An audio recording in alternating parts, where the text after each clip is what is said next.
नमस्कार, मैं दीपक राज जैन से आचार्य गणित राजकीय महाविद्यालय टोंक आपका एक बार फिर अभिनंदन करता हूं।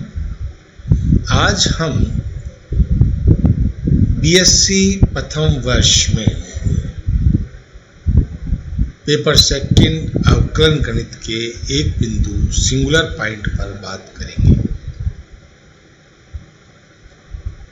सिंगुलर पॉइंट वास्तव में ऐसा बिंदु होता है जहां पर वक्र का व्यवहार असाधारण हो जाए। इसे विचित्र बिंदु भी कहते हैं। प्राय ये दो प्रकार के होते हैं, बहुल बिंदु और नति परिवर्तन बिंदु। बहुल बिंदु को कई भागों में बांटा जाता है। अगर जैसे उस बिंदु से दो ही शाखाएं गुजरे तो दिक् बिंदु, उस बिंदु से वक्र की तीन शाखाएं गुजरे तो त्रिक बिंदु, उस बिंदु से चार शाखाएं गुजरे तो चतुर्थ बिंदु, और इसी प्रकार से आगे बढ़ता जाएगा। हमारे प्रथम वर्ष के कोर्स में दिक् बिंदु है, हम दिक् बिंदु की यहाँ चर्चा करेंगे। दिक् बिंदु को भी तीन भागों में बांटा जाता है। पहला नोड, दूसरा कप्स, तीसरा कॉन्जुगेट। नोड और कॉन्जुगेट के अलावा कप्स फिर दो भागों में बढ़ते हैं, सिंगल कप्स और डबल कप्स, और सिंगल और डबल फिर दो भागों में बढ़ते हैं, फर्स्ट टाइप और सेकंड टाइप। नति परिवर्तन, जहाँ पर वह बिंदु जिसमें वक्र की स्थिति बदल जाए वो नति परिवर्तन कहलाता है। इन सब के बारे में एक एक करके हम डिस्कशन करेंगे। सबसे पहले हम बहुल बिंदु के बारे में बात करते हैं। वक्र के जिस बिंदु पर वक्र की एक से अधिक शाखाएं गुजरे वह बिंदु बहुल बिंदु कहलाता है। मतलब उस बिंदु से कम एक से अधिक शाखाएं तो होनी चाहिए। अगर केवल दो शाखाएं गुजरती है, कहती दो शाखाएं उस बिंदु से, किसकी शाखाएं? वक्र की, तो वह बिंदु दिक् बिंदु कहलाएगा। तो हम कह सकते हैं वक्र के किसी बिंदु से वक्र की दो शाखाएं ही गुजरे तो वह बिंदु दिक् बिंदु कहलाता है। अब दिक् बिंदु मैंने आपको बताया कि तीन प्रकार के होते हैं। पहला होता है नोड। नोड में क्या होता है, एक तरीके से अपन जैसे नाड़े में गांठ लगाते हैं, तो गांठ है शुद्ध भाषा में इसका। वक्र के जिस बिंदु पर वक्र की दो वास्तविक शाखाएं गुजरे, यहां तक तो अपना दिक् बिंदु का पॉइंट आ गया, तथा उस पर स्पर्श रेखाएं भिन्न भिन्न हो तो वो बिंदु क्या कहलाएगा? नोड कहलाएगा। स्पर्श रेखाएं अलग अलग होनी चाहिए। जैसे हमने चित्र में दर्शाया, यहाँ पे बिंदु P पर दो शाखाएं वक्र की गुजर रही है, एक शाखा C1 है, एक शाखा C2 है, और दोनों पर स्पर्श रेखाएं T1 T2 है, जो कि वास्तविक और अलग अलग है। तो बिंदु P क्या कहलाएगा? नोड कहलाएगा। इसके बाद कप्स। कप्स में क्या होता है कि स्पर्श रेखा उभयनिष्ठ होती है। तो वक्र के जिस बिंदु पर वक्र की दो वास्तविक शाखाएं गुजरे परंतु स्पर्श रेखा वास्तविक हो तथा संपाती हो, एक ही हो, तो वह बिंदु उभयाग्र कहलाता है। उभयाग्र दो प्रकार के होते हैं। एकल उभयाग्र। एकल उभयाग्र से मतलब है कि वक्र की दो शाखाएं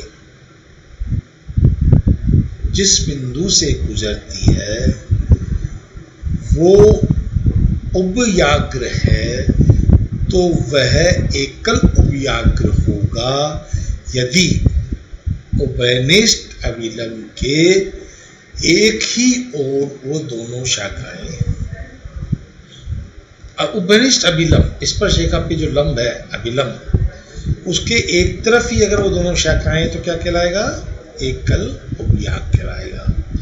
और यदि ये दोनों शाखाएं उभयनिष्ठ अभिलंब के दोनों तरफ है दोनों तरफ, तो वो कहलाता है दिक् उपयाग्र। तो आप चित्र में देख सकते हो एकल उपयाग ये रहा और दिक् उपयाग ये रहा। इसके बाद मैंने बताया था कि आपको इसकी जाति भी होती है, प्रथम जाति और द्वितीय जाति। तो प्रथम जाति के लिए कहा गया कि उपयाग्र उभयनिष्ठ स्पर्श रेखा के अगर दोनों तरफ है तो वह उपयाग्र प्रथम जाति कहलाएगा। ठीक है, अगर स्पर्श रेखा के दोनों तरफ अगर वक्र की शाखाएं हैं तो वो क्या कहलाएगा? उपयाग्र प्रथम जाति। और स्पर्श रेखा के एक तरफ ही हो तो क्या कहलाएगा भैया? द्वितीय जाति कहलाएगा। तो प्रथम जाति और द्वितीय जाति दोनों में होती है, एकल उपयाग और दिक् उपयाग दोनों में होती है। तो हम देखते हैं, जैसे ये 4 चित्र मैंने बनाए हैं यहाँ पे। पहले वाले चित्र में आप देख रहे हैं कि अभिलंब के एक तरफ दोनों वक्र की शाखाएं हैं, लेकिन स्पर्श रेखा के दोनों तरफ है। तो एक तरफ होने से तो हो गया एकल उपयाग, स्पर्श रेखा के दोनों तरफ होने से प्रथम जाति हो गया। दूसरा चित्र देखें तो भी एकल उपयाग तो है, क्योंकि ये अभिलंब के एक तरफ दोनों शाखाएं हैं, लेकिन स्पर्श रेखा के भी एक तरफ है, इसलिए कौन सी हो जाएगी? द्वितीय जाति। तो इसको कहेंगे एकल उपयाग द्वितीय जाति। अब यहाँ देख रहे हैं अपन अभिलंब के दोनों तरफ है अपने वक्र, स्पर्श रेखा के भी दोनों तरफ है, अभिलंब के दोनों तरफ है इसलिए तो दिक् उपयाग, स्पर्श रेखा के दोनों तरफ है इसलिए प्रथम जाति। तो क्या कहलाएगा? दिक् उपयाग प्रथम जाति। लास्ट चित्र में हम देख रहे हैं अभिलंब के तो दोनों तरफ है वक्र की शाखाएं, लेकिन स्पर्श रेखा के एक तरफ ही है, तो इस समय ये क्या कहलाएगा? दिक् उपयाग द्वितीय जाति। अब हम अगर मैथमेटिकली हम देखें भाई दिक् बिंदु होंगे कि नहीं होंगे, तो उसके लिए जैसे fxy बराबर 0 दिया हुआ है तो हम डेल f और डेल x निकालते हैं, डेल f और डेल y निकालते हैं, दोनों को 0 करते हैं, पॉइंट्स निकालते हैं। उसके बाद डेल 2f और डेल x स्क्वायर निकालेंगे, डेल 2f और डेल y स्क्वायर निकालेंगे, del 2f del x del y ज्ञात करेंगे। अब जो पॉइंट्स हमने निकाले हैं, तो जिन पॉइंटों पे del 2f over del x square, del 2f over del y square, del 2f over del x del y सब सारे 0 आ जाए, क्या आ जाए? 0 आ जाए, तो वो बिंदु दिक् बिंदु नहीं होगा। जिस पे 0 नहीं आएंगे वही दिक् बिंदु होगा, बाकी वो दिक् बिंदु नहीं होगा। अब इसके बाद नोड कब होगा, कप्स कब होगा, कॉन्जुगेट कब होगा? तो अगर किसी बिंदु पे del 2f over del x square का whole square greater than del 2f over del x square del 2f over del y square हो, तो वो बिंदु क्या कहलाता है? नोड। अगर ये बराबर हो जाए तो क्या कहलाता है? कप्स। और लेस देन हो जाए तो कॉन्जुगेट कहलाता है। हम इस प्रकार से ये तीनों बिंदु ज्ञात कर सकते हैं। अब प्रकृति ज्ञात करने के लिए भाई ये प्रकृति क्या होगी मैथमेटिकली, तो हम सबसे पहले उपयाग ज्ञात करते हैं। उपयाग ज्ञात करने का मतलब जिस बिंदु पर del 2f over del x del y का होल स्क्वायर बराबर del 2f over del x square del 2f over del y square आ जाए, तो वो बिंदु क्या कहलाएगा? उपयाग्र कहलाएगा। अब हम क्या करते हैं? मूल बिंदु को इस उपयाग पर स्थानांतरित करते हैं। इसके लिए हम क्या करते हैं भाई? x की जगह तो x प्लस एच रखेंगे, y की जगह y प्लस के रखेंगे। h और k क्या है? उपयाग्र बिंदु है। पूरी समीकरण में रख दो।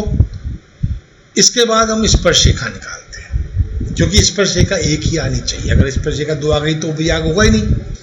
उसके लिए हम क्या करते हैं? न्यूनतम घात के पद को 0 के बराबर करते हैं। वक्र में जो न्यूनतम घात का पद है उसको 0 के बराबर करते हैं। अगर ऐसा करने से स्पर्श रेखा संपाती हो तो वो उपयाग्र है, नहीं तो वो उपयाग नहीं है। इसके बाद स्पर्श रेखा और अभिलंब के सापेक्ष उसकी स्थिति ज्ञात करते हैं वक्र की। अभिलंब भी ज्ञात कर लेंगे और स्थिति याद करेंगे और फिर इन सब के आधार पे हम कह सकते हैं कि ये उपयाग किस प्रकार का है, कौन सी जाति है, सब हमारे पास आ जाएगा। हम आगे उदाहरणों में इस प्रकार की चीज़ों को डिस्कस और करेंगे। तो आज इतना ही आपके लिए, इनको समझो, आप समझ के इसको समझने की कोशिश करो। कोई प्रॉब्लम आए तो मेरे से पूछो। आज के लिए इतना ही। जय हिंद।